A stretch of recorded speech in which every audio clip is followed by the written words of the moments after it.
Yang pertama Allah terangkan mengenai kriteria orang yang bertakwa, alladzina yunfiquna fis sarra'i wad-dharra.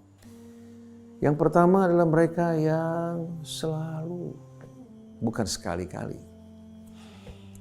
selalu berinfak, menginfakkan harta mereka. Fis sarra', baik pada saat senang, lapang, luas, usahanya dalam keadaan maju menghasilkan keuntungan yang besar, atau dalam keadaan sulit.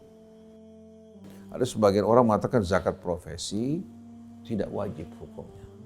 Lembaga keuangan yang cukup besar, bahkan terbesar, ketika diajukan angket ini kepada para pekerja, apakah Anda setuju dengan zakat profesi? Mereka mengatakan semua tidak. Karena alasannya bid'ah. Guru-gurunya mengatakan bahwa ini bid'ah. Padahal harta yang berputar dalam kehidupan saat ini 75% paling sedikit berputar dalam bidang jasa dan profesi. Berarti 75% perekonomian kita tidak dikenakan zakat. Jadi Allah mengatakan, wahai orang yang beriman, infakkanlah sebahagian dari hasil usaha kalian yang thayyib. Baik itu perdagangan, baik itu katakan peternakan, baik itu sebagai seorang yang bekerja dalam profesi itu, kemudian wa mimma akhrajna lakum minal ardh, dan sebagian hasil bumi yang kami keluarkan untuk kalian. Allah sebutkan enggak hanya makanan pokok. Saya kalau mengeluarkan sedekahul fitri, katakan saya punya keluarga 10 orang. Saya bikin paket beras, kemudian daging, ya, sama apa? Sama katakan uangnya. Jadi untuk 10 keluarga, kan nikmat luar biasa. Saya nikmat bersama anak-anak saya, keluarga. Saya juga ingin orang lain ikut menikmati apa? Kelebihan yang Allah berikan buat saya. Gak ada artinya. Tapi herannya yang kaya raya punya miliaran, keluar cuma berapa? 3,5 liter. Maka kalau begini langit ambruk.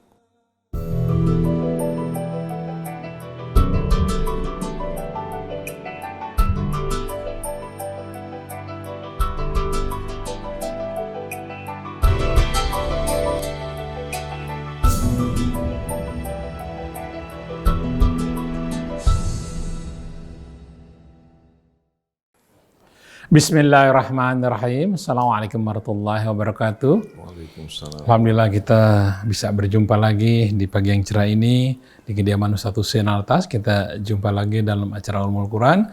Kali ini kita akan mengambil tema menghayati tujuan puasa. Itu yang akan disampaikan nanti. Alhamdulillah Ustadz Husein sudah bersama kita. Assalamualaikum Ustadz Husein. Waalaikumsalam. Baik, kita mulai acara ini dengan membaca Al-Fatihah. أعوذ بالله من الشيطان الرجيم بسم الله الرحمن الرحيم الحمد لله رب العالمين الرحمن الرحيم مالك يوم الدين إياك نعبد وإياك نستعين اهدنا الصراط المستقيم صراط الذين أنعمت عليهم غير المغضوب عليهم ولا الضالين.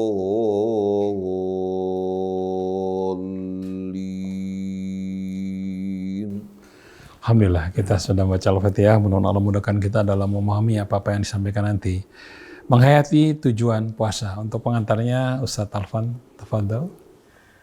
Bismillahirrahmanirrahim. Alhamdulillahi rabbil alamin. Hamdan katsiran thayyiban mubarakan fihi kama yuhibbu rabbuna wa yarda. Allahumma salli wa sallim ala abdika wa rasulika sayyidina Muhammadin wa ala alihi tayyibin at-tahirin wa ashabihi al-akramin al-mayamin al-muntajabin wa man tabi'ahum bi ihsanin ila yaumiddin. Rabbi shrah li sadri wa yassir li amri wa hlul 'uqdatam min lisani yafqahu qawli. Amma ba'du. Ikhwan, akhwat, pemirsa, pendengar radio, televisi Silaturahim, dan mudah-mudahan kita senantiasa mendapatkan penjagaan bimbingan dari Allah Subhanahu wa taala, sehingga ketika mendengarkan renungan ini betul-betul Allah sematkan petunjuk ke dalam hati sanubari kita, ketika Allah menunjukkan kita, insya Allah mudah untuk merealisasikannya, dan itu semoga kita semuanya amin.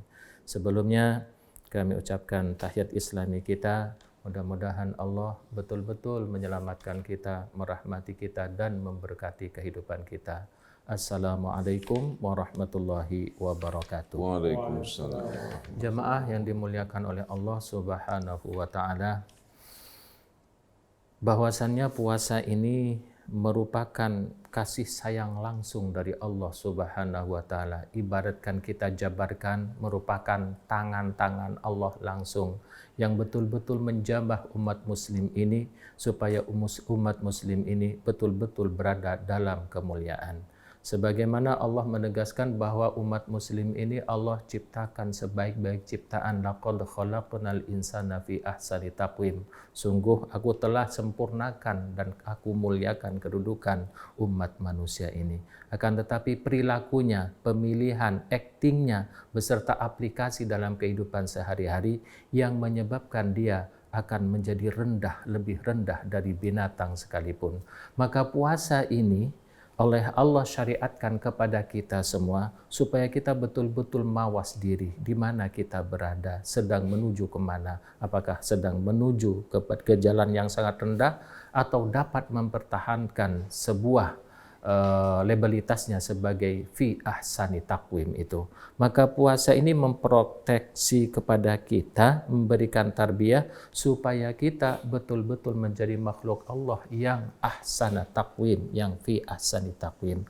Oleh karenanya puasa Ramadan ini harusnya betul-betul mengkristalisasi sebuah karakter yang baik yang disebut oleh Allah dengan karakter yang bertakwa, dan ini bukan sebatas prosa tetapi betul-betul diimplementasikan dalam kehidupan sehari-hari. Dan rakyat kita, saudara kita di kampung kita ini sangat menunggu dari kristalisasi takwa ini dijabarkan dalam sosial kehidupan kita sehari-hari. Nah, ditunggu lagi dari penjabaran dari takwa kita, dari proses puasa ini, kita ditunggu untuk sumbangsih menjadi solusi dari beraneka macam persoalan. Maka Allah syariatkan lagi dengan berzakat.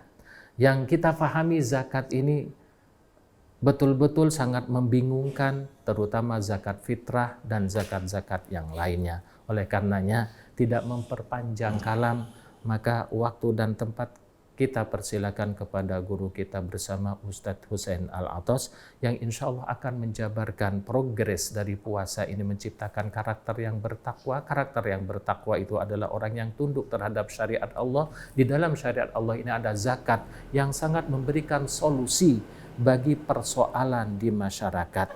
Sebelumnya mungkin saya akan bacakan satu ayat tentang persoalan beraneka macam persoalan yang akan teratasi dengan zakat itu. Allah berfirman di dalam surat At-Taubah ayat yang ke-60, innamas sadaqatu lil fuqara'i wal masakini wal amilina 'alaiha wal mu'allafati qulubuhum wa fir riqab wal gharimina wa fi sabilillah wa banis sabil fardhatan minallah wallahu alimun hakim. Ini sebetulnya adalah bagian item-item persoalan yang mestinya betul-betul terangkat dengan zakat ini. Nah, maka bagaimana akan terangkat persoalan yang Allah sematkan ini kalau misalkan persentasi zakatnya tidak sesuai dengan yang Allah syariatkan di dalam agama kita, tidak Allah terangkan di dalam Al-Quran kita. Hanya kembali kepada fikih sendirinya masing-masing, kadangkala juga mengambil aman saja. Maka kepada beliau untuk menjawab dari sebuah persoalan ini, di mana kita sedang berpuasa yang oleh Allah diharapkan bertakwa, mempertahankan kemuliaan, maka ditunggu kemuliaan itu dalam persoalan masyarakat berupa infak, sedekah, zakat yang dapat menyelesaikan sedikit permasalahan dalam sosial kehidupan kita sehari-hari. Maka kepada beliau waktu dan tempat, falyafadhal mashkuran Ustaz. A'udzu billahi minasyaitonir rajim. Bismillahirrahmanirrahim. Alhamdulillahi rabbil alamin. Hamdan katsiran tayyiban mubarakan fih kama yuhibbu rabbuna wa yarda. Allahumma salli wa sallim wa barik ala abdika wa rasulika sayyidina wa nabiyyina Muhammadin wa alihi at-tayyibin wa sahabatihi al-ghurril mayamin wa tabi'ina lahum bi ihsanin ila yaumiddin. Rabbana zidna ilman wa alhiqna bis salihin. Allahumma atina rahmatan min indika wa 'allimna min ladunna ilman nafi'a waj'alna hudatan muhtadin wa la taj'alna dhallina mudallina birahmatika ya arhamar rahimin. Amma ba'du, ikhwan akhwat, pendengar pemirsa radio TV Silaturrahim, as-saimin as-saimat, Ustaz Alvan Sunardi yang menemani kita pagi hari ini, begitu juga Ustaz Muhammad Krisna, ada Sayyid Abdullah Al-Haddad, Ateb, dan semua kru Rasil, seluruh keluarga besar Rasil, yang kita selalu berdoa semoga Allah Subhanahu wa Ta'ala menyatukan hati kita semua dalam perjuangan di jalannya, menyampaikan dakwah dengan penuh hikmah, memberikan nasihat yang baik, membuka pintu dialog dalam rangka mencari kebenaran. Allah jadikan kita orang-orang yang mengutamakan kebenaran yang datang dari sisi Allah, yang dicontohkan dari Rasulnya, dari hawa nafsu dan kebiasaan kita. Kepada seluruh kaum muslimin dan muslimat dimanapun Anda berada, kepada seluruh anak bangsa kita, mari bersama-sama kita melakukan muhasabah. Kembali kita meneliti langkah-langkah dan sikap kita dalam hidup ini. Apakah telah sesuai dengan tujuan hidup kita datang ke dunia ini? Apakah selama ini kita menjalani kehidupan hanya mengikuti hawa nafsu, tradisi, dan budaya? Ini kesempatan yang tersisa bagi kita amat berharga yang akan menentukan nasib kita. Imma jannatun abada, au narun abada. Di hari akhir hanya ada dua jalan. Satu menuju surga dengan kebahagiaan yang kekal, atau ada penderitaan yang kekal untuk selama-lamanya. Semoga Allah menyelamatkan kita dari azabnya, memasukkan kita ke dalam rahmat dan syurganya. Pertama saya menyapa pada kesempatan pagi hari ini. Assalamualaikum alaikum jami'an warahmatullahi wabarakatuh. Alhamdulillah yang telah memberikan kita petunjuk untuk mengenalnya sebagaimana yang Allah ajarkan pada kita, sesuai dengan akal dan nurani kita. Alhamdulillah yang telah menurunkan tuntunan bimbingan hidup yang begitu indah, yang menerangi hidup kita, mengeluarkan kita dari kegelapan, menempatkan langkah-langkah kita di jalan yang akan menyelamatkan kita dari berbagai macam bencana dan fitnah dalam kehidupan dunia ini. Begitu pula mengantarkan kita menuju kebahagiaan di hari akhir. Alhamdulillah alladzi hadana lil iman wal Islam. Ini merupakan nikmat karunia yang terbesar. Mudah-mudahan Allah jadikan kita dari hamba-hambanya yang bersyukur, mensyukuri nikmat ini, menjaganya, memeliharanya, mengutamakan iman kita kepada Allah, keislaman kita, melebihi kecintaan kita kepada apa-apa yang terdapat dalam kehidupan dunia ini. Dan Allah bimbing keluarga kita, anak-anak kita semua untuk betul-betul dapat berjalan di jalan yang diridhai Allah.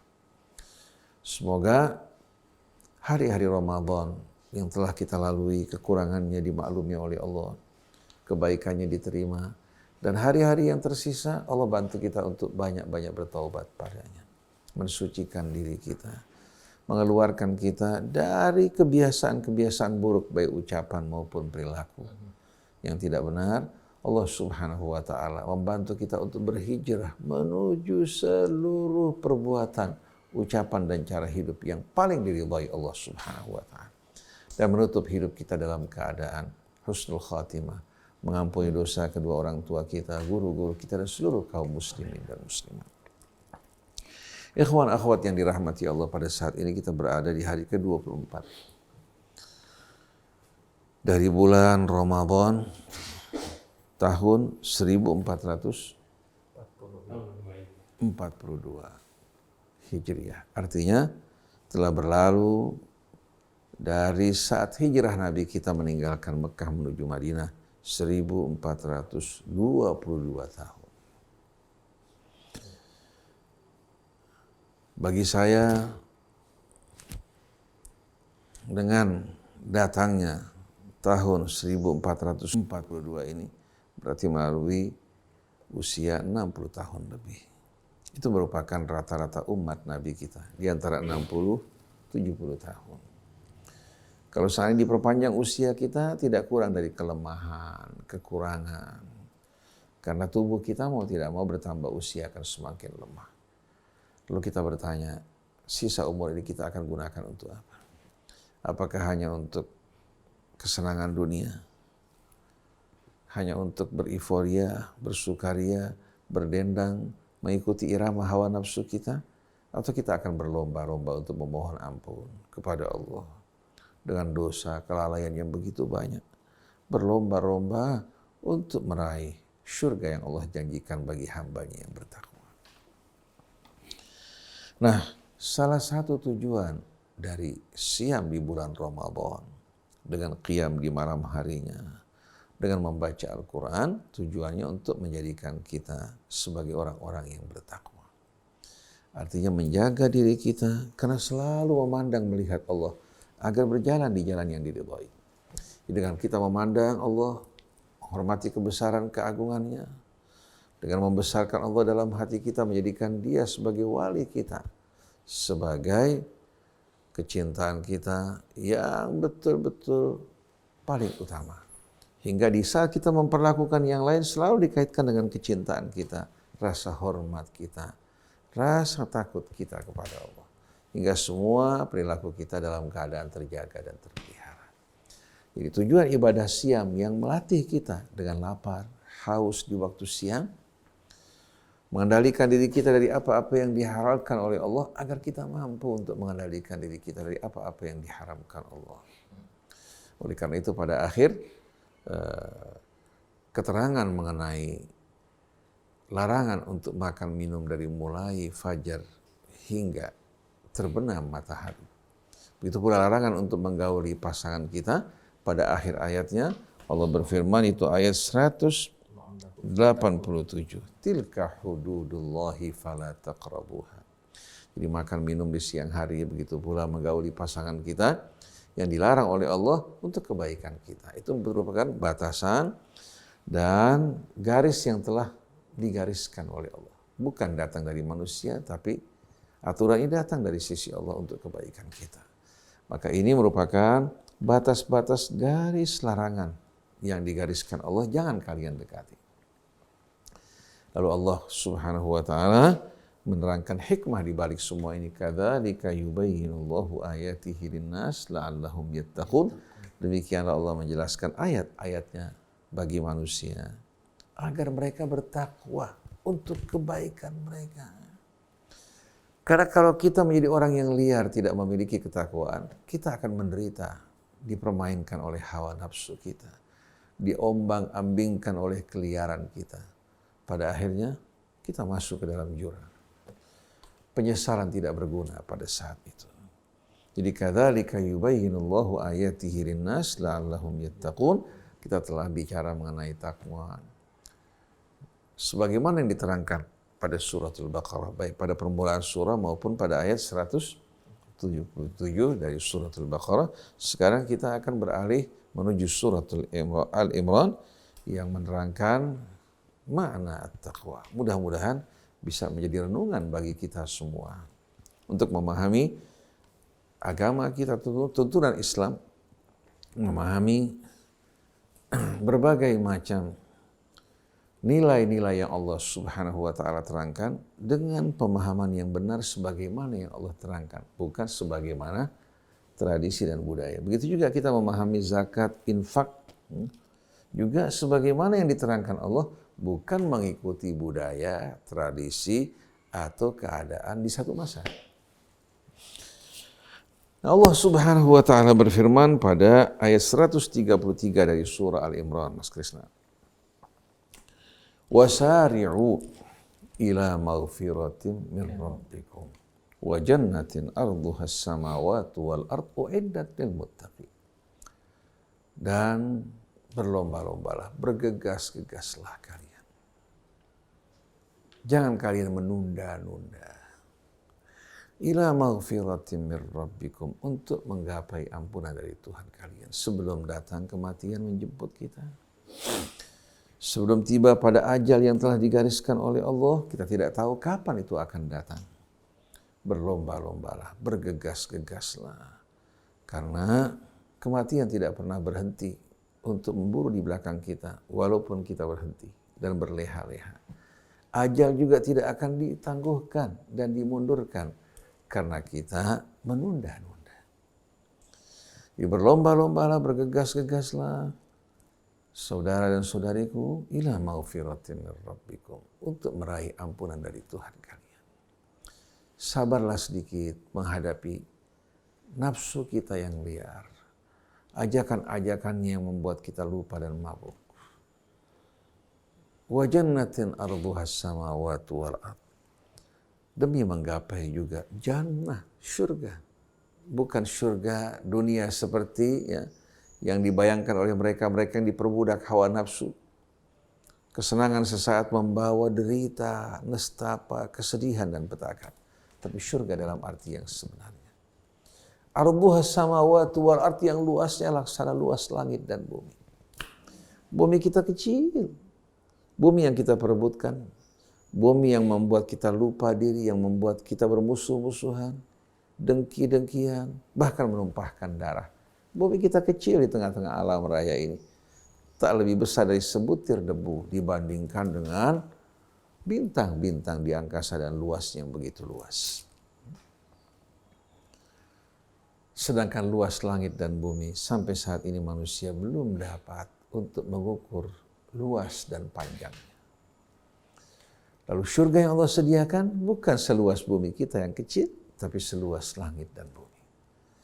Kita bisa bayangkan bagaimana kemuliaan, kebahagiaan pada hari tersebut. Uiddat lil muttaqin, yang dipersiapkan khusus oleh Allah untuk orang-orang yang bertakwa. Berarti orang-orang yang berpuasa, yang melakukan ibadah siyam, yang diantarkan menuju ketakwaan, mereka lah orang yang disiapkan untuk masuk ke dalam surga Allah dan mendapatkan ampunannya. Lalu kita lihat di sini, Allah mulai menerangkan kriteria orang yang bertakwa. Karena kalau nggak diterangkan, orang punya definisi yang bermacam-macam. Seperti yang kita jumpai. Orang memahami takwa dengan pemahaman yang berbeda-beda. Quran tidak. Di saat dia katakan, mengingatkan kita untuk melakukan sesuatu, Allah berikan rincian penjelasan, detailnya. Yang pertama Allah terangkan mengenai kriteria orang yang bertakwa, alladzina yunfiquna fis sarra'i wad-dharra wal kadhimina al-ghaidh wal 'afina 'anil nas wallahu yuhibbul muhsinin. Yang pertama adalah mereka yang selalu, bukan sekali-kali, selalu berinfak, menginfakkan harta mereka. Fis sarra', baik pada saat senang, lapang, luas, usahanya dalam keadaan maju menghasilkan keuntungan yang besar, atau dalam keadaan sulit, dalam keadaan mara bahaya, seperti saat COVID saat ini. Orang-orang yang tadinya terbuka tangannya, pada saat COVID banyak orang yang menahan diri, takut menghadapi kemiskinan. Padahal walaupun dia kaya raya, kalau Allah cabut kesehatannya, kekayaannya tidak akan berguna buat dirinya. Jadi mereka yang selalu tak pernah jemu, tak pernah khawatir mengenai rezeki. Hati mereka penuh kelembutan, kecintaan, apalagi memandang orang-orang yang lemah. Dan mereka yang menginfakkan harta mereka. Fisarra, pada saat-saat senang, suka, lapang, mudah, perdagangan yang menguntungkan, wad-dharra, ataupun pada saat susah, sempit, usaha tidak menjanjikan seperti keadaan sebelumnya, tapi dia punya harta yang cukup banyak. Dia bukan menyiapkan harta untuk dunianya yang pendek, tapi dia siapkan untuk bekal dirinya di hadapan Allah nanti. Jadi tidak pernah dia goyah untuk berinfak, baik senang maupun susah. Bahkan hatinya sedih kalau datang orang memohon bantuan, dia tidak mampu untuk memberikan kebaikan dan bantuannya. Dia sedih di saat orang bisa berinfak, sedangkan dia gigit jari tidak mampu untuk ikut serta bersama mereka. Di saat dia berinfak, hatinya penuh ariyahiyah, kebahagiaan. Itulah merupakan karakternya. Bukan dibuat-buat, tapi tumbuh dari hati yang dermawan. Bahkan di saat dia memberi, dia tidak berhitung. Karena apa? Allah juga memberikan untuk dirinya tanpa hitung. Dan yang dikeluarkan, semua kembali kebaikannya untuk dirinya. Diterima oleh orang yang menerima, diterima secara materi. Tapi dia menerima janji dari Allah secara materi dilipat gandakan 700 kali lipat. Secara maknawi Allah bebaskan jiwanya dari ketakutan dan kesedihan. Itu janji Allah yang tidak diingkari. Belum lagi ganjaran di hari akhir. Jadi bila Anda berinfak, Anda akan mendapatkan dua keuntungan dunia dan akhirat. Allah akan gantikan 700 kali lipat. Allah akan hilangkan ketakutan, kesedihan dalam menghadapi hidup ini. Kemudian di hari akhir Allah sediakan ganjaran Anda. Nah, berinfak di sini kalau kita lihat ya, baik infak secara khusus sesuai dengan ketentuan Allah yang masuk dalam kategori zakat dan sedekah, atau infak yang kita berikan untuk keluarga kita, orang-orang yang dekat dengan kita, apalagi kedua orang tua kita, atau infak secara umum di luar zakat. Ini merupakan amal yang paling dicintai Allah. Oleh karena itu Al-Karim Habibullah, yang dermawan kekasih Allah. Tapi Al-Bakhil aduwullah, yang kikir musuh Allah. Kalau untuk foya-foya, beriforia, bersenang-senang, pesta perkawinan, acara ulang tahun, wisata keluar, dia tidak sama sekali berhitung ketika mengeluarkan uangnya ratusan juta bahkan miliaran. Tapi kalau untuk bekal hari akhirnya dia kikir. Bagaimana orang yang kikir untuk hari akhirnya mendambakan balasan yang mulia dari sisi Allah Subhanahu wa Ta'ala. Nah, Allah Subhanahu wa Ta'ala melalui tema besar al-infak. Melalui tema besar al-infak ini, Allah Subhanahu wa Ta'ala di samping menghimbau kita untuk berinfak secara umum, ada juga infak-infak yang khusus yang ditetapkan Allah. Yaitu infak yang Allah wajibkan atas keluarga kita, kedua orang tua kita. Ini merupakan infak yang paling utama. Sebelum kita berinfak keluar, kita penuhi kebutuhan keluarga orang tua kita yang dekat dengan kita. Punya kelebihan lagi, baru kita apa? Baru kita memperluas infak kita kepada orang-orang di sekeliling kita. Nah, infak ini merupakan tema besar. Di dalamnya ada apa? Ada infak untuk keluarga, kerabat, ya. Infak yang wajib untuk mereka. Ada juga infak ya, yang sifatnya tatawu, sukarela, bukan termasuk dari yang wajib. Ada lagi infak yang ditetapkan saatnya, kadarnya, nisabnya pada harta yang kita kelola, baik itu harta perdagangan, pertanian, atau profesi. Nah, kita temukan bahwa kewajiban ini bukan untuk memberatkan kita, bukan untuk merugikan kita, tapi memupuk sifat dermawan dan juga akan membuka baginya pintu rahmat Allah yang lebih besar. Oleh karena itu siapa yang kikir, waman yabkhal fa innama yabkhalu an nafsi. Dia kikir untuk dirinya. Dia menutup kesempatan dari Allah balasan yang lebih mulia dan lebih indah. Orang yang suka peduli membantu saudaranya, saudarinya pada saat kebutuhan, pada saat dia butuh, bala bantuan Allah akan datang lebih cepat dari kecepatan dia untuk memberikan bantuan. Ini kesempatan, tapi sayang banyak orang tidak menghargai kesempatan ini, malah merasa seolah merupakan tali yang mencekik lehernya. Merasakan seolah jantungnya akan keluar dari kerongkongan karena tidak ada iman di hatinya. Jadi ada kewajiban yang Allah wajibkan pada harta kita, baik sebagai seorang pedagang, seorang petani, peternak, atau yang bekerja dalam profesi tentu. Ada sebagian orang mengatakan zakat profesi tidak wajib hukumnya. Oleh karena itu ketika ada satu angket di sebuah lembaga keuangan yang cukup besar, bahkan terbesar, Ketika diajukan angket ini kepada para pekerja, apakah Anda setuju dengan zakat profesi? Mereka mengatakan semua tidak. Karena alasannya bid'ah. Guru-gurunya mengatakan bahwa ini bid'ah. Padahal harta yang berputar dalam kehidupan saat ini 75% paling sedikit berputar dalam bidang jasa dan profesi. Berarti 75% perekonomian kita tidak dikenakan zakat. Mereka beranggapan pada masa Rasul sahabat tidak dikeluarkan zakat profesi. Ini sebetulnya menunjukkan kebodohan dirinya. Tinggal dalam sumur memandang ke atas dianggap yang dilihat itu merupakan apa? Merupakan seluruh kehidupan. Karena dia tidak membaca Al-Quran. Karena dia tidak meresapi ayat-ayat Allah, tapi mengikuti fikih yang berlaku untuk masa tertentu. Dulu perekonomian masih sempit arenanya. Sekarang telah berubah. Allah berfirman dalam suratul Baqarah, ya ayyuhalladzina amanu anfiqu min thayyibati ma kasabtum wa mimma akhrajna lakum minal ard. Wahai orang-orang yang beriman, infakkanlah dari hasil yang thayyib, yang halal dari hasil usaha kalian. Bukan seluruhnya. Sebahagian dari hasil usaha kalian yang thayyib, baik itu perdagangan, baik sebagai seorang yang bergerak dalam profesi atau jasa tertentu, itu main dalam bahasa Arab namanya al-kasbu.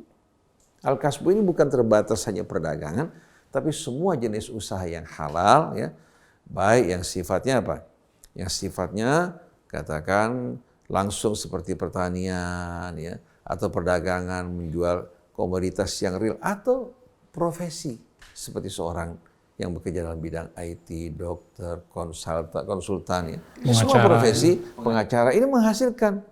Selagi usahanya menghasilkan, ya, maka orang semacam ini wajib untuk mengeluarkan zakat yang masuk dalam kategori al-kasbu. Orang kalau membuka kata kasaba yaksibu bukan dibatasi hanya pada tijarah, kecuali yang tidak memahami bahasa Arab.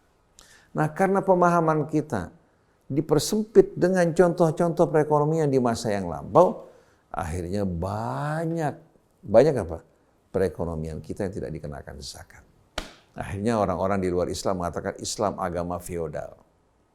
Islam agama yang berpihak pada konglomerat. Rakyat kecil diwajibkan mengeluarkan zakat, sedangkan orang-orang besar bebas dari zakat. Ini bukan tuntunan Islam. Ini merupakan tuntunan yang berasal dari budaya. Dari adat kebiasaan, bukan datang dari tuntunan Allah Subhanahu wa taala. Karena dalam satu riwayat Nabi mengatakan innallaha faradha fi amwalil aghniya ma yasuddu hajata fuqaraihim. Allah mewajibkan pada harta si kaya. Harta itu artinya luas kan. Baik yang dapatkan dari hasil perdagangan, pertanian, peternakan, properti, atau harta yang dihasilkan dari profesi. Itu semua namanya harta. Kalau dia mengatakan bahwa itu bukan amwal, mau nggak kalau seandainya apa yang kalian dapatkan dari profesi diambil orang lain? Nggak bakal mau.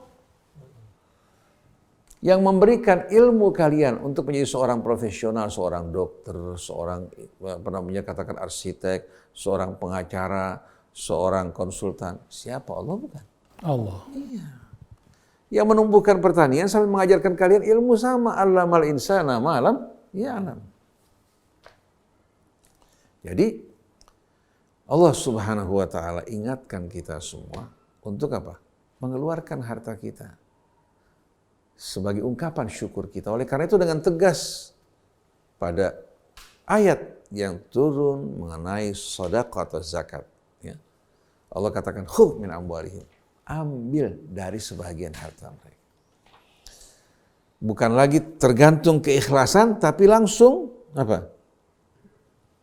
Dalam bentuk pengumuman kepada Rasulnya, begitu pula kepada kaum muslimin, bahwa Rasul ditugaskan untuk mengambil, memungut dari sebahagian harta mereka. Kata amwal mencakup semua jenis harta. Kalau pada zaman dulu, padang pasir tanahnya yang tidak subur, bukan harta. Orang bisa menikmati tanah di padang pasir walaupun ribuan hektar. Tapi saat ini beda. Dulu tidak bisa ditanami, tidak terdapat air. Sekarang padang pasir bisa diubah menjadi daerah apa? Daerah subur. Bahkan terkadang di bawahnya terdapat tambang emas, nikel yang dulu tidak bisa dieksplorasi. Maka dulu merupakan hal yang tidak dikenakan zakatnya, sekarang berubah. Setelah dia menghasilkan, berubah menjadi apa? Menjadi harta yang wajib untuk dikeluarkan. Jadi Allah mengatakan, wahai orang yang beriman, infakkanlah sebahagian dari hasil usaha kalian yang thayyib. Baik itu perdagangan, ya. Baik itu katakan peternakan, baik itu sebagai seorang yang bekerja dalam profesi itu, kemudian wa mimma akhrajna lakum minal ardh. Dan sebahagian hasil bumi yang kami keluarkan untuk kalian. Sebahagian hasil bumi yang kami keluarkan untuk kalian. Allah sebutkan enggak hanya makanan pokok? Tidak. Hasil bumi yang kami keluarkan untuk kalian mencakup dari mulai hasil pertanian, begitu juga hasil tambang. Begitu juga hasil tambang. Nah, hasil pertanian di sini mencakup beras, gandum, jagung, juga apa? Buah-buahan seperti melon, semangka. Lalu mereka mengatakan pada zaman dulu ini tidak termasuk dalam apa? Hal yang dikeluarkan zakatnya. Lalu mereka membawa sebuah hadis palsu, laisa fil khadrawati zakat, sayur mayur tidak dikenakan zakat. Sayur mayur yang ditanam ya, di rumah seseorang untuk konsumsi pribadi memang tidak. Tapi kalau yang dikelola dalam jumlah besar, diangkut ke pasar induk, pasar-pasar besar, orang dari 1 hektar timun bisa membeli kendaraan pada saat timun mahal. Dari 1 hektar cabai merah, dia bisa menghasilkan kekayaan yang melimpah. Lebih daripada apa? Daripada menanam padi. Orang menanam padi 1 hektar, ya, antara pemilik tanah dan pengelola masing-masing cuma mungkin dapat 15 juta. Atau katakan 20 juta. Selama kurang lebih 3-4 bulan lah katakan. Sedangkan yang menanam cabai dengan usia yang lebih pendek, dia bisa mendapatkan kekayaan yang lebih besar. Sedangkan petani padi dikenakan zakat 10%, ya, yang disirami oleh sungai dan hujan, sedangkan mereka yang bercocok tanam cabai, paprika, melon, menghasilkan hasil yang besar-besaran. Tidak dikenakan zakat karena alasannya bukan makanan pokok. Memangnya Tuhan kalian lupa? Memangnya Tuhan kalian lengah? Wa ma kana rabbuka nasiya. Allah dengan jelas mengatakan apa? Wa mimma akhrajna lakum minal ardh. Sebagian yang kami keluarkan bagi kalian, hasil tambang, hasil pertanian, keluarkan kewajibannya. Kalau dalam surat Al-An'am, dari mulai surah Makkiyah, wa atu haqqahu yauma hasadihi. Pada saat panen, keluarkan haknya. Dan dalam ayat ini disebutkan mengenai zaitun, mengenai delima, ya. Hal yang tidak termasuk dalam apa? Makanan pokok. Tapi kenapa sekarang dibatasi dalam makanan pokok? Ialah kesempitan dan kepicikan kita dalam memahami tuntunan Islam.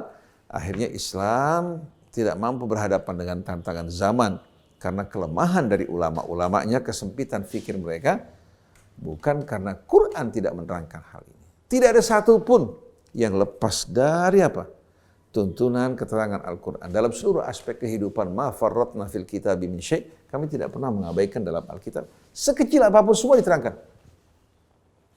Cuma kalau enggan untuk membaca Al-Quran, mereka mengatakan jangan baca Al-Quran. Karena ulama sudah menjelaskan isi Al-Quran. Supaya kalian tidak tersesat, ikuti apa yang ulama katakan. Ini namanya memalingkan manusia dari Allah.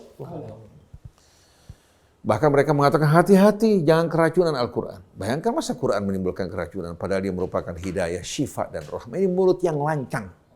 Mulut yang lancang. Karena ketidakmampuan untuk memahami Al-Quran, disebabkan karena dari kecil tidak pernah mempelajari Al-Quran.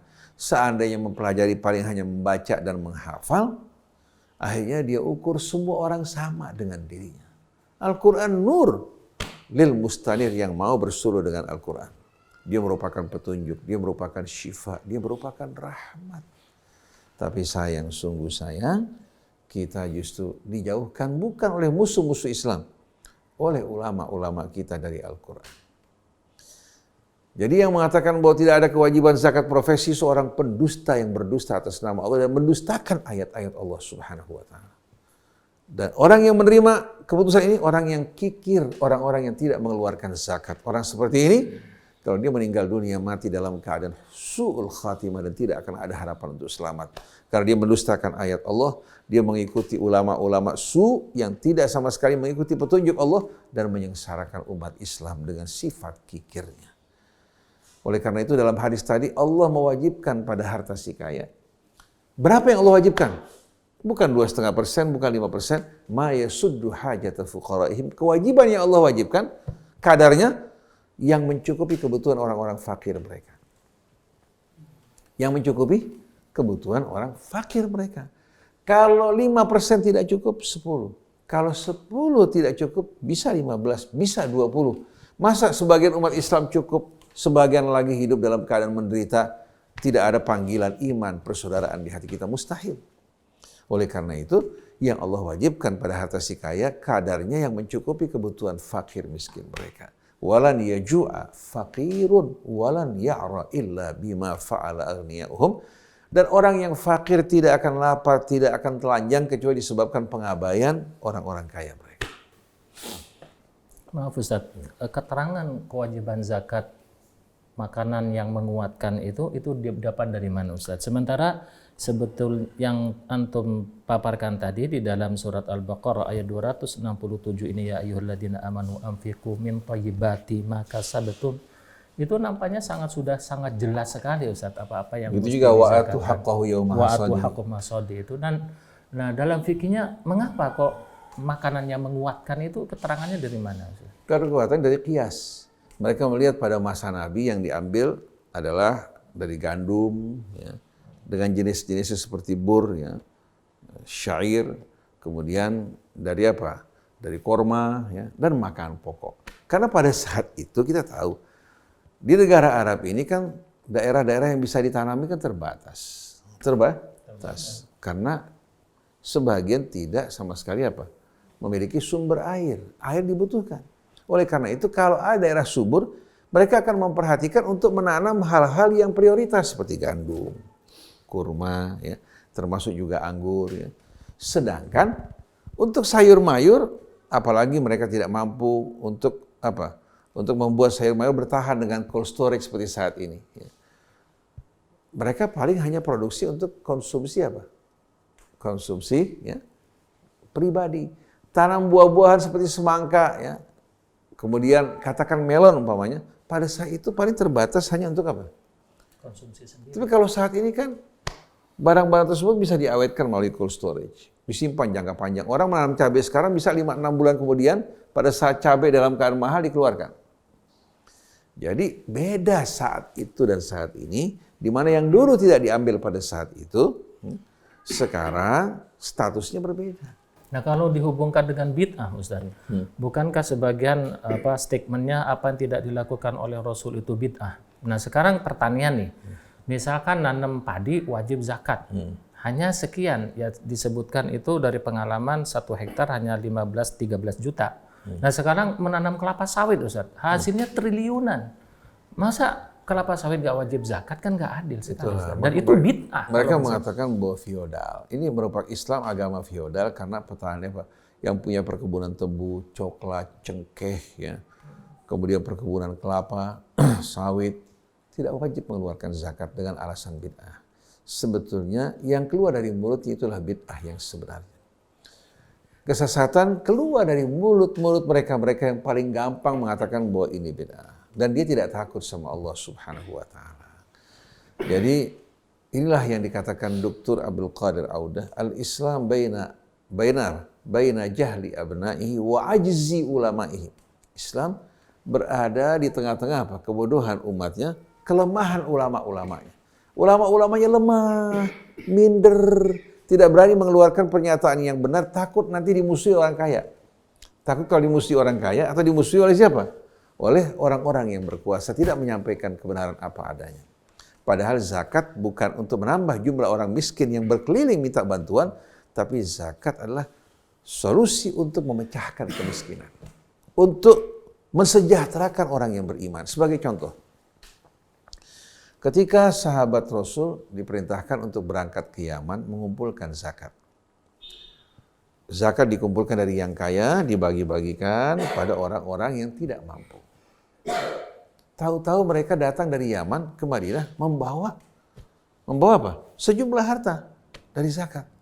Rasulullah mengatakan kami tidak mengutus kalian sebagai pemungut pajak. Tapi zakat diambil dari orang kaya dikembalikan untuk orang miskin.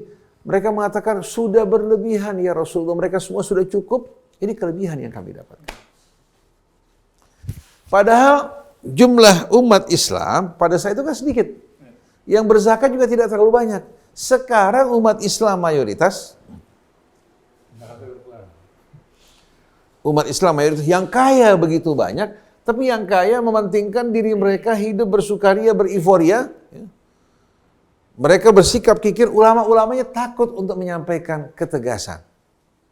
Sedangkan zakat yang dibagi hanya 2,5%, itu pun bukan dari bruto, tapi dari net. Bukan dari kotor pendapatan. 2,5% setelah mencukupi kebutuhan dia, dikeluarkan. Dia menikmati 97,5% bersama keluarganya, 2,5% dibagi untuk ribuan orang. Bagaimana akan memecahkan problema kemiskinan? Agama semacam apa yang seperti ini? Tapi kalau Islam bukan agama, bukan hasil budaya, tradisi, datang dari sisi Allah, membawa solusi yang real dan serius untuk memecahkan kemiskinan, maka yang kaya diwajibkan mengeluarkan zakat mereka. Kalau tidak, maka adab yang mereka akan terima di hari kemudian nanti. Jadi orang yang mengatakan zakat profesi bid'ah, kemudian zakat juga hasil pertanian yang bukan makanan pokok bid'ah, sebetulnya yang mubtadi adalah Anda, karena Quran menyebutkan keluarkan sebahagian dari hasil usaha kalian. Dalam bentuk apapun asal dia halal, hasil usahanya keluarkan zakatnya. Kemudian dari apa yang kami keluarkan dari hasil bumi termasuk juga pertanian, baik itu yang menghasilkan makanan pokok maupun hasil yang lain seperti coklat, perkebunan sawit, perkebunan kelapa, semua wajib dikeluarkan zakatnya. Karena yang menumbuhkan kelapa sama yang menumbuhkan padi sama Allah Subhanahu wa Ta'ala. Jumlahnya dari bruto apa dari net? Nah, kalau kita lihat tadi Allah sebutkan hasil usaha yang halal dengan pertanian. Allah sebutkan dua hal berdampingan bersama-sama. Artinya apa? Yang Allah wajibkan pada pertanian, Allah wajibkan pada usaha. Pertanian diwajibkan 10%, setelah dikeluarkan biaya, untuk apa? Untuk usaha penanaman, dari mulai pupuk dan bibit, ya. Maka usaha juga dikeluarkan 10% seharusnya. Seharusnya dikeluarkan? Dari net berarti? 10%. Dari net apa? Bukan untuk setelah mencukupi kebutuhan keluarga. Net, katakan dia kerja di satu perusahaan. Untuk lalu lalang pergi bekerja, bensinnya, kendaraannya semua dia butuh, katakan umpamanya 2 juta. Pendapatan dia 5 juta. Dari 5 juta dikeluarkan 10%, bukan setelah mencukupi keluarganya. Karena pertanian dikeluarkan setelah dikeluarkan biaya apa? Biaya pertanian. Bukan dipotong dulu untuk kebutuhan dia, tidak.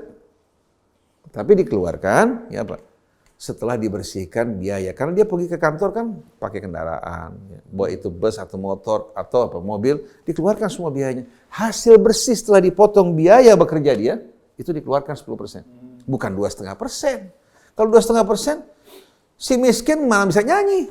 Nah, 2,5% paling hanya menangis dan beratap. 2,5% itu keterangan dari mana, Ustadz? Sementara problem yang disebutkan oleh Allah di dalam surat At-Taubah yang saya bacakan tadi, ada fuqara, masakin, amilin, mu'allaf, riqab, warimin, itu banyak sekali, masa cukup dengan 2,5%? Dulu di Yaman orang yang berhutang dilunasi hutangnya. Orang-orang yang statusnya budak dibebaskan dari perbudakan. Kemudian juga untuk perjuangan di jalan Allah dikeluarkan. Untuk orang-orang yang bagaimana? Yang berhutang dibantu melunasi hutangnya, fakir, miskin terpenuhi, ya. Kemudian juga Ibnu Sabil terpenuhi, ternyata mereka masih bawa kelebihan ke Madinah. Untuk lihat coba. Sekarang boro-boro kelebihan. Yang ada tekor, yang mau dibagi banyak karena uangnya nggak cukup dikurangi. Akhirnya setahun sekali cuma dapat 100.000. 100.000 jadi apa? Oleh karena itu orang-orang di luar Islam, orang-orang Nasrani mengeluarkan kewajiban per tahunnya itu, ya, setiap kali mereka dapat hasil, katakan di pegawai 10% langsung. Kalau mereka datang ke gereja, mereka menyumbang lagi apa? Mereka menyumbangkan lagi harta mereka, ya, untuk apa? Untuk perjuangan. Mereka lebih punya rahmat terhadap sesama mereka daripada orang Islam yang katanya nabinya membawa rahmat bagi seluruh alamin, tapi orang Islam hati mereka kering dari rahmat terhadap sesama saudara mereka. Apalagi menghadapi COVID. Yang tadinya mengeluarkan, sekarang dibilang lagi sepi, lagi rugi. Rugi bukan berarti nggak ada keuntungan. Tadinya keuntungannya 1 juta, cuma dapat 500.000 atau 400.000 itu ruginya. Ustaz, kalau misalnya seorang dia mempunyai emas, juga mempunyai pertanian, yang dizakatkan emasnya kan 2,5%. Ya, yang lebihnya jadi dua kali zakat, 2 macam zakat di sini dia terkenanya. Tergantung jenis hartanya. Nah, kalau orang punya emas disimpan ya, atau perak disimpan, dikenakan 2,5%. Seperti riwayat dalam hadis yang diriwayatkan dari Amirul Mukminin, Allah wajibkan pada an-naqdain emas dan perak rub'ul usyur, itu 2,5%, 1/40 atau 2,5%. Tapi kalau perdagangan berputar nggak segitu. Ini nggak bicara mengenai harta yang berputar. Orang punya tanah disimpan, ya. Harga tanah katakan 1 juta per meter, 1.000 meter berapa? 1 miliar. Disimpan setahun, berputar, dia wajib keluarkan 2,5%. Dia mengatakan, kalau gitu habis dong Ustaz kalau keluar zakat tiap-tiap tahun. Siapa yang bilang habis? Kamu nggak percaya janji Allah. Kalau zakat kamu keluarkan, Allah berikan yang lebih besar lagi. Kalau mengatakan, saya nggak punya uang, tanahnya biar ditanamin sama masyarakat. Hasilnya diambil sama mereka. Kalau misalnya itu namanya menghidupkan tanah, bukan harta kamu matikan. Ini orang-orang kaya, sudah tidak mau keluar zakat, lalu tanah yang mereka miliki tidak dihidupkan. Padahal bisa ditanami. Sekarang orang punya 100 meter tanah. Kalau ditanami pohon pisang tanduk, berapa hasilnya? Dia nggak harus pupuk macam-macam, nggak harus susah. Paling beli bibit pisang tanduk, tanamin sebentar menghasilkan apa? Pisang tanduk yang harganya per apa? Per butir, 1 biji, bisa mencapai 5.000, 4.000. Coba berapa keuntungannya? Kalau ditanami pisang tanah kosongnya, dia bisa menghidupkan orang yang menanam, dia bisa dapat keuntungan kalau dia merupakan orang yang tidak punya kelebihan. Tapi kalau punya kelebihan, biar umat menikmati keuntungannya. Dia bebas dari zakat karena dikelola untuk apa? Menghasilkan sesuatu. Tapi tanah yang didiamkan, 100 meter, 200 meter nggak dizakatkan, dia tanggung jawab di hadapan Allah. Tapi kan nggak ada kewajiban zakat tanah. Coba kamu ubah menjadi emas berapa? 1 miliar, berapa dapat? Lebih sekilo. Betul nggak? Sekilo emas wajib zakat nggak? Wajib untuk dizakatkan. Kalau dia bilang, ini kan tanah nggak termasuk dalam harta yang disebutkan. Coba, kalau tanah kamu diambil orang lain, mau nggak? Ini semua sumbernya pelit bin kikir. Jadi kita lihat, umat Islam kalau belum mampu keluar dari rasa kikirnya menjadi seorang yang dermawan, maka orang seperti ini akan selalu terpenjara. Dan tidak akan mampu menerobos, tidak akan mampu untuk menerobos, ya, melintasi penjara dirinya, keluar menjadi orang-orang yang beriman, yang jiwanya penuh dengan rahmat. Begitu juga Ustaz Afan, ya, kita lihat, ini pemahaman zakat yang harus diperbaiki. Insya Allah kita akan bikin dialog zakat, ya, secara berturut-turut. Kita bicara mengenai shadaqatul fitri, shadaqatul fitri, atau zakatul fitri. Kebanyakan orang beranggapan ini pajak kepala. Tiap orang Muslim wajib mengeluarkan shadaqatul fitri. Per kepala. Jadi yang kaya, miskin, tetap wajib. Bahkan yang dikeluarkan sama yang punya 100 miliar, sama yang punya 5 juta, sama yang nggak punya wajib mengeluarkan 3,5 liter. Lalu kita bertanya, ini tuntunannya dari mana datangnya ini? Padahal Nabi ketika menjelaskan hikmah mengenai shadaqatul fitri di sini, ya, adalah sedekah yang khusus dikeluarkan sebelum hari raya Idul Fitri untuk membahagiakan, untuk menghibur orang-orang miskin supaya bisa bersenang-senang bersama si kaya. Supaya apa? Bisa mengikut sertakan orang miskin bersama si kaya dalam kesenangan hari raya. Masa yang kaya anaknya pakai baju baru, makan juga macam-macam, ada opornya, ada semurnya, ada sambal godoknya, ada ketupatnya, ada pencoknya, macam-macam. Si miskin tidak bisa menikmati, walaupun cuma setahun sekali. Maka untuk kebahagiaan mereka, Rasulullah wajibkan bagi yang punya, yang mampu untuk mengeluarkan bagi yang tidak mampu. Bukan bagi setiap orang.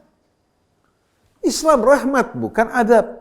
Sekali waktu saya kebetulan di malam Ramadan, di malam Idul Fitri, Berjumpa dengan seorang supir taksi. Saya naik taksi pada saat itu. Si supir lagi bersedih, hampir menangis dia bicara. Ustadz, puasa saya bakal diterima apa tidak ya? Saya nggak mampu untuk mengeluarkan zakatul fitri untuk saya dan anak-anak saya. Jangankan untuk zakatul fitri, untuk besok lebaran saya masih nggak punya. Saya kaget luar biasa. Pak, kalau Bapak nggak punya, Bapak nggak wajib mengeluarkan. Malah Bapak berhak menerima untuk bisa ikut senang bersama orang-orang fakir miskin. Kaget dia. Kan zakatul fitri itu sedekatul fitrah itu kan pajak kepala fitrah. Saya bilang sedekatul fitri bukan fitrah. Sedekatul fitri artinya sedekah yang dikeluarkan untuk merayakan hari raya Idul Fitri bagi mereka yang tidak mampu, menunjang, mendukung yang tidak mampu untuk bisa menikmati hari raya Idul Fitri.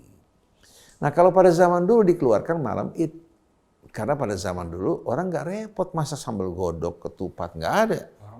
Orang paling korma ya, atau katakan buat roti, ya. Kemudian yang punya daging keluar daging.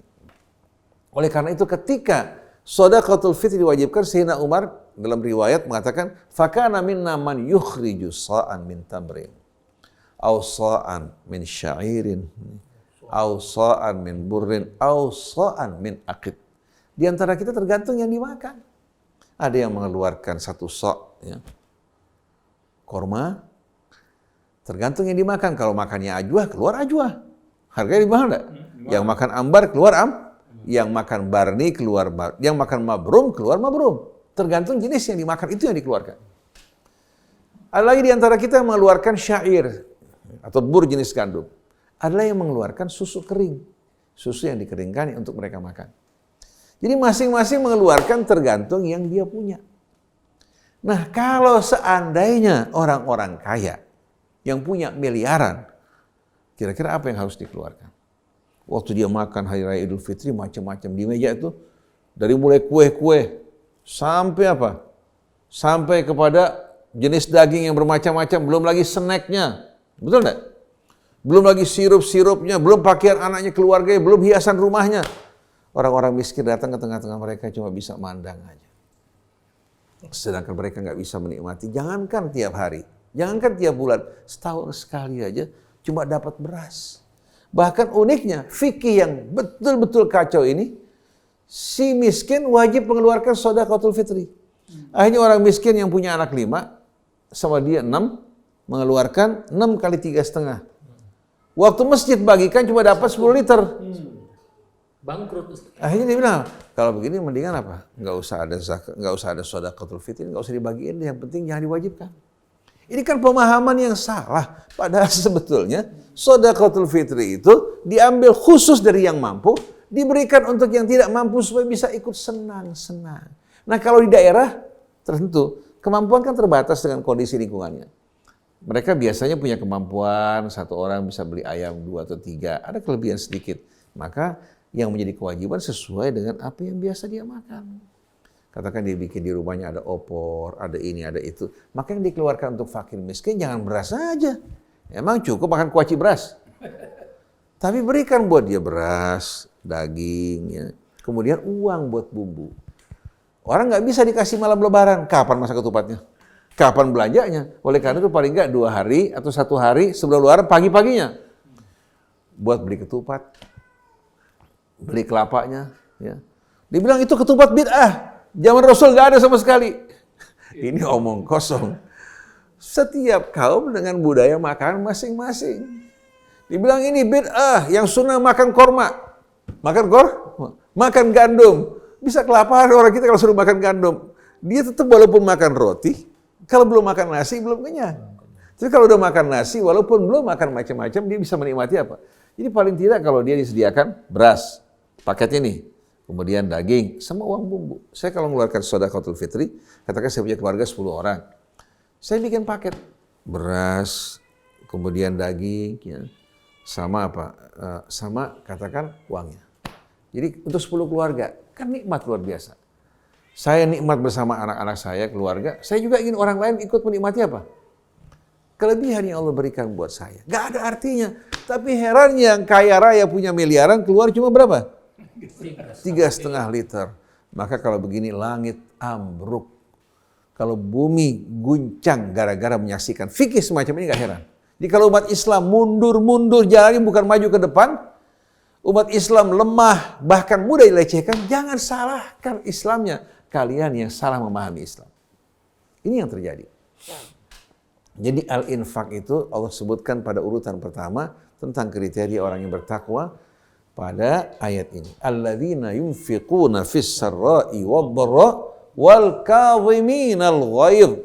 Mereka yang menginfakkan harta mereka, terus menginfakkan harta mereka baik pada saat senang maupun susah, lapang ataupun sempit, untung ataupun suasana perdagangan sedang sepi. Dan mereka juga suka menahan marah mereka. Menahan marah itu merupakan hal yang mereka cintai daripada mengumbar marah. Seandainya marah juga marah yang mendidik, bukan marah karena emosi. Wal afina 'anin nas, bukan hanya menahan marah, tapi memberikan maaf terhadap kesalahan manusia. Wallahu yuhibbul muhsinin, sesungguhnya Allah mencintai orang-orang yang berbuat kebaikan. Berarti infak, menahan marah, memberikan maaf, bahagian dari sifat ihsan yang paling dicintai Allah. Siapa yang ingin masuk dalam rahmat Allah, hendaklah menjadi seorang muhsin yang selalu berbuat baik. Bukan hanya memberikan harta, menahan marah, memberikan maaf juga bahagian dari ihsan. Kalau umat Islam mampu untuk melakukan hal ini, insya Allah kebencian akan hilang. Umat Islam akan saling memaafkan, saling akan menjaga dirinya, dan menaburkan cinta di antara mereka. Ini namanya rahmat yang dibawa Rasul. Bukan umat Islam gampang-gampang menyesatkan orang, mengkafirkan orang.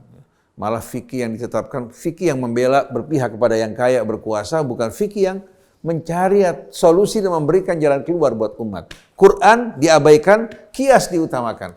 Qiyas itu pada saat tidak terdapat nas, lagi ada nas, qiyas nggak boleh sama sekali diberlakukan. Jadi qiyas ya, yang merupakan bahagian dari uslub ijtihad tidak boleh sama sekali diberlakukan selagi ada nas yang tegas dan sharih. Ketika mereka mengkias yang diambil Rasul dulu merupakan makan pokok, maka sekarang yang dikeluarkan juga merupakan makan pokok. Padahal Quran menyebutkan wa atu haqqahu yauma hasadi, itu mencakup juga bukan makan pokok. Huwa alladhi ansha'a jannatin ma'rushatin wa ghaira ma'rushatin wan nakhla waz zar'a mukhtalifan ukuluh waz zaituna war rumana mutasyabihan wa ghaira mutasyabih. Kulu min thamarihi idza athmara wa atu haqqahu yauma hasadih. Disebutkan beberapa jenis ini hasil bumi yang bukan makan pokok. Lalu keluarkan haknya pada saat panen. Jadi tidak ada alasan bagi orang yang bercocok tanam yang menghasilkan ya hasil-hasil yang bentuk apapun pertaniannya, termasuk pohon jarak yang digunakan untuk menghasilkan minyak, buah jarak itu dan sejenisnya, dia wajib mengeluarkan zakatnya. Karena pertanian ini menguntungkan, menghasilkan harta walaupun tidak dimakan, tapi dari hasil minyaknya bisa apa? Begitu juga kelapa sawit, kelapa biasa. Sayang kita berhadapan dengan ulama-ulama yang sama sekali tidak mau kembali kepada Al-Quran, berpihak kepada mereka-mereka yang kaya untuk kesenangan diri mereka atau yang berkuasa, lupa kepada rakyat yang membutuhkan perhatian dari mereka. Ini bukan saya mengecam seluruh ulama, tapi ulama-ulama yang tidak sama sekali peduli terhadap ayat Allah dan kitab sucinya. Apalagi mengatakan bahwa zakat profesi tidak wajib, karena tidak dilakukan pada masa itu. Ini aneh luar biasa. Kita bertanya, apakah kalian tidak baca ayat-ayat Allah yang begitu tegas? Nah, hukum-hukum Allah disesuaikan dengan apa? Dengan kondisi, situasi, dan masanya.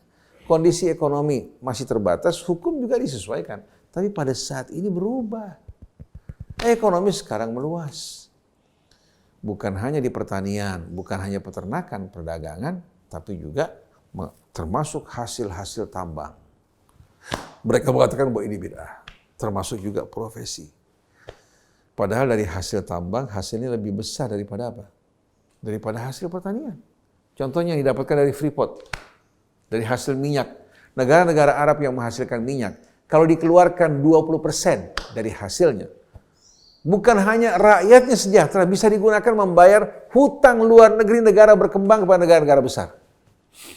Hingga Indonesia bisa bebas hutangnya. Bangladesh bebas hutangnya, Pakistan terbebas dari hutang, bisa kerjasama memberdayakan berbagai macam kelebihan mereka bertukar. Yang ini mengeluarkan hasil minyaknya, ini dengan teknologinya dan ilmunya. Dan umat Islam bersaudara tanpa ada batasan geografi. Batasan dibuat oleh raja-raja penguasa. Sedangkan bumi Allah seluruhnya milik Allah. Dan manusia yang berdiam di muka bumi satu keluarga, ayah ibu mereka sama. Jadi jangan dibatasi warna kulit. Ya. Tapi ingat, sebagaimana Allah yang menciptakan alam raya menempatkan kita di bumi sebagai khalifahnya, kita yang di bumi tahu diri. Hidup sebagai khalifah Allah bukan semau kita. Jadi ihsan ini merupakan hal, tema ihsan, tema yang besar ini. Di dalamnya mencakup seluruh perbuatan baik mulia yang memberikan manfaat. Baik bagi manusia, bagi hewan maupun lingkungan. Walladzina idza fa'alu fahishatan aw zalamu anfusahum dzakarullah, dan mereka-mereka yang kalau terjerumus melakukan perbuatan keji. Orang yang bertakwa bukan berarti orang enggak pernah bersalah. Mereka-mereka yang terjerumus melakukan perbuatan keji, begitu mereka sadar atau berbuat aniaya, mereka sadar, mereka buru-buru kembali ke jalan Allah. Bertaubat dari kesalahan mereka. Kalau mereka menzalimi orang, dia memberikan memberikan ganti rugi atau mohon maaf dari kesalahannya. Walam yusirru ala ma fa'alu wa hum ya'lamun. Mereka ingat kepada Allah, fastaghfaru li dzunubihim, mohon ampun atas dosa mereka, memperbaiki sikap mereka. Juga memohon keikhlasan dari orang yang teraniaya atau dia memberikan ganti rugi buat mereka. Dan tidak terus-menerus melakukan perbuatan dosa. Artinya sudah salah bukan mengatakan terlanjur. Tidak, begitu dia sadar, dia segera kembali ke jalan Allah. Ulaika jazaohum maghfiratum mir rabbihim wa jannatun tajri min tahtihal anhar khalidina fiha wa ni'ma ajrul. Amin. Balasan yang Allah sediakan bagi mereka. Taman-taman surga yang mengalir di bawahnya beraneka macam sungai. Sungai air yang jernih, yang aromanya begitu indah. Kemudian susu, khamr, yang tidak memabukkan, madu yang bukan berasal dari lebah pekerja tapi dari mata air surgawi yang begitu indah. Yang tidak mungkin kita dapatkan dalam kehidupan dunia. Kekal di dalamnya untuk selama-lamanya. Itulah seindah-indahnya balasan bagi orang yang beramal. Maka marilah ikhwan akhwat yang dirahmati Allah, kalau kita rangkum semua kriteria orang yang bertakwa pada suratul Baqarah Ali Imran di sini, kita akan temukan Allah mengajak kita dengan keimanan kita kepada Allah, pada hari akhir, iman kita kepada para nabi, para rasul, dan petunjuk yang Allah turunkan pada kita untuk hidup terikat. Kalau betul-betul muslim, terikat dengan petunjuk Allah. Kalau kita betul-betul beriman, dengan keimanan kita kepada Allah, kita diperintahkan untuk berbuat kebajikan. Jadi mari bersama-sama yang belum mengeluarkan zakat, keluarkan zakatnya. Yang Anda keluarkan dalam bentuk zakat, jangan berhitung. Allah akan gantikan 700 kali lipat. Orang yang tadinya gundah gulana, bersedih dan takut, Allah akan bebaskan dari kesedihan dan ketakutan. Kemudian shadaqatul fitri, jangan lagi seperti yang sebelumnya. Hendaknya setiap orang sesuai dengan jumlah keluarganya yang mampu mengeluarkan shadaqatul fitri. Di samping beras, keluarkan uang untuk beli daging dan bumbu. Kalau tidak mampu untuk semuanya, paling tidak sebahagiannya. Jadi katakan 10 orang, dia cuma mampu untuk mengeluarkan buat 5 orang. Paket. Ya. Beras, kemudian daging. Kemudian uang buat mereka beli bumbu. Kan nikmatnya luar biasa. Jadi jangan orang miskin makan beras, bahkan ada yang jual beras dengan harga separuh harga supaya punya uang bisa apa? Berlebaran. Jadi banyak orang yang jual beras, yang tukang tadah juga banyak jual separuh harga. Jadi dia dapat shadaqatul fitri, dia butuh uang, akhirnya dijual. Banyak kejadian seperti ini. Jadi Islam adalah agama yang penuh dengan rahmat. Oleh karena itu, banyak orang gembar-gembor bicara mengenai pemerintahan Islam, negara Islam. Sebetulnya rakyat bisa menjalankan nilai Islam yang penuh dengan rahmat. Nanti insya Allah orang akan bertanya, dari mana semua keindahan hidup ini? Mereka akan mengatakan, ini ajaran dari Allah. Tapi kalau Islam kikir, medit, hatinya juga hitam, penuh kebencian, permusuhan, walaupun diajak, diancam, orang tidak akan tertarik pada Islam. Tapi Islam dengan ajaran yang Allah turunkan, sebetulnya menunjukkan kita ke jalan hidup yang lebih indah. Mari kita berjuang, mari kita berusaha, ya. Mari bersama-sama kita berlomba-lomba untuk menggapai ampunan Allah. Sebelum Juga diakhiri, masuk ke dalam saya surga. sebutkan bacakan ayat 1 di dalam surat Al-Baqarah ayat 261, Ustaz.